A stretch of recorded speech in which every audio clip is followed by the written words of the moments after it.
All right, so I hope this short mental exercise will actually simulate your thought a lot deeper into understanding the need for closed loop mechanism.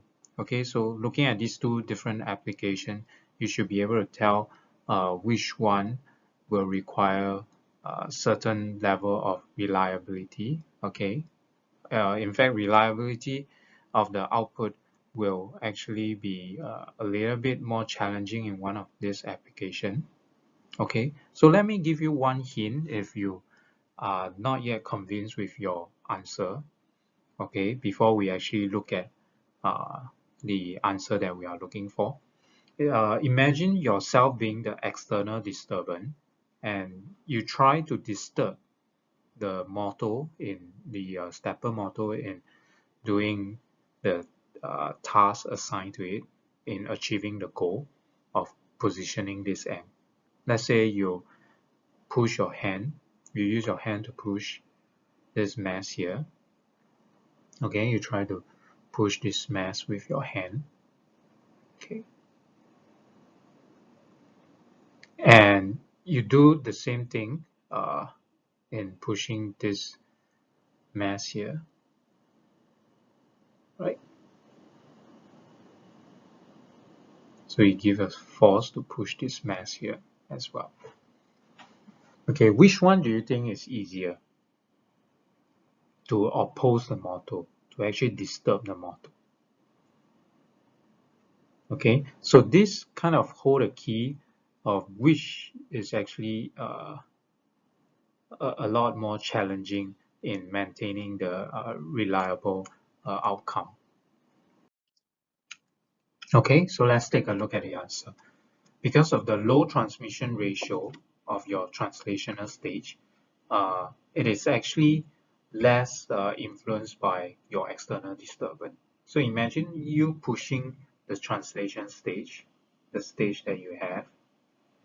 Okay, imagine you still have this stage here.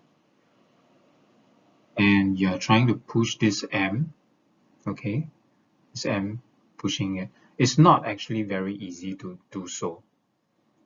But if you actually drive your motor at the end here by rotating this motor, and this motor will in turn rotate the your lead screw and convert the motion into a linear motion for the mass.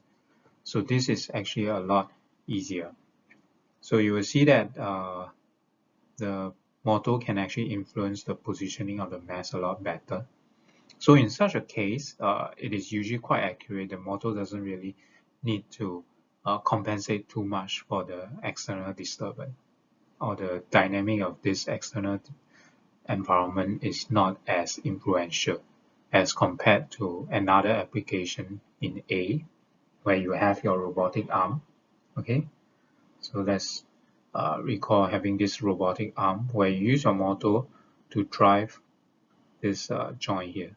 All right, and so if you imagine yourself trying to disturb the control objective, trying to disturb the work of this motor, you will see that it is actually not too hard. Of course, if you imagine the real industrial robot arm, there are actually gear ratio that make the transmission ratio a lot more less straightforward.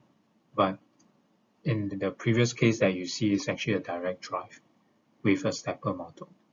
Okay, so in such a case, you will find it very challenging to maintain a reliable outcome, and there's a need to make sure that the motor can actually compensate for this external disturbance. So that is why when we discussed earlier on the need for control, feedback control is really important for uh, compensation of your disturbance.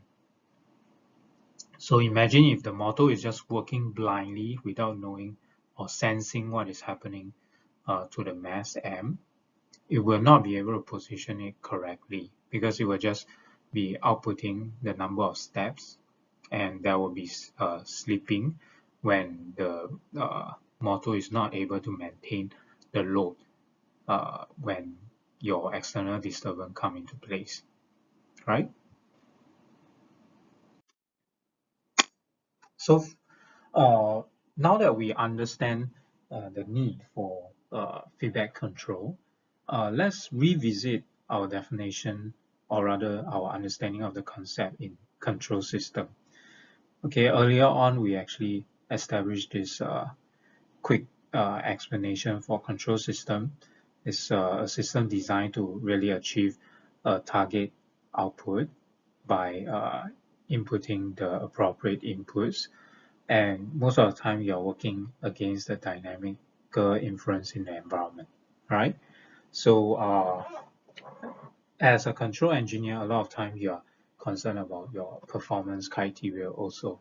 Okay, later on you will see some of this system response, how we describe them with your overshoot, settling time, steady state error, etc. Okay, but basically, to put it very simply, your control system is just kind of like a process where you have your input and your output.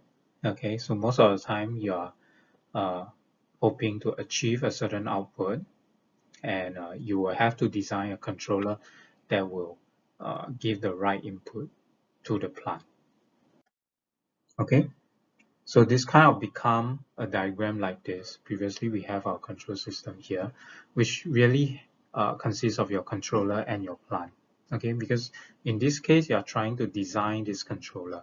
Okay, for the control engineer, their role is to design this controller such that it will have certain control law to input the right, to actually generate the right input that will be entering the plant, okay, interacting with the plant, and eventually having the actual state to match the desired state.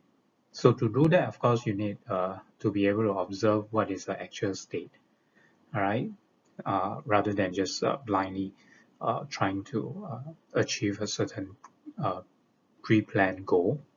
So in this case, sensor is important. You're actually sensing what is happening here. Okay, so this is the concept of feedback control, and later on we will look closer at the mathematics, or rather the representation in block diagram. Okay, so I will see you in the next video segment.